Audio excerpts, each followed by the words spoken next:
the average fiat currency or total fiat currency supply increases at around 14% per year.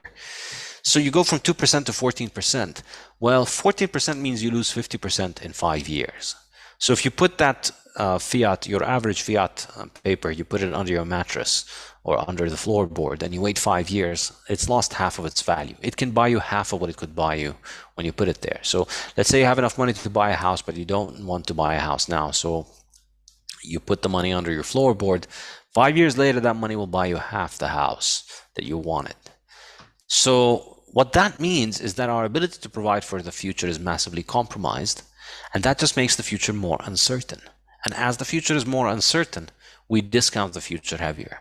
And I think this is an extremely powerful way of understanding all the bad things, or many of the bad things that have happened in the 20th century. People's time preference has risen, and this is really the reversal of the process of civilization. And that's why the subtitle of the book is not really just hyperbole. It really is an alternative to human civilization.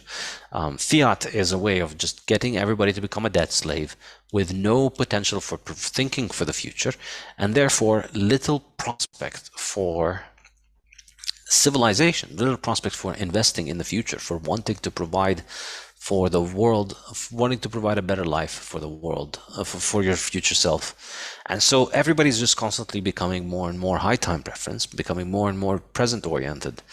And so you see this reflected in families, you see it reflecting in people, they spend their youth playing around and enjoying essentially eternal adolescence, because it isn't as pressing to provide for your future, because A, you don't have a very reliable way of providing for your future, and B, the reason you don't have a way of reliably providing for your future is because your money is screwed, and the reason your money is screwed is that the government is able to take your money, so therefore the government can provide for you for your future. So instead of working for your own future, instead of investing in your own family, you just go and do what all 20th century people do, which is vote harder.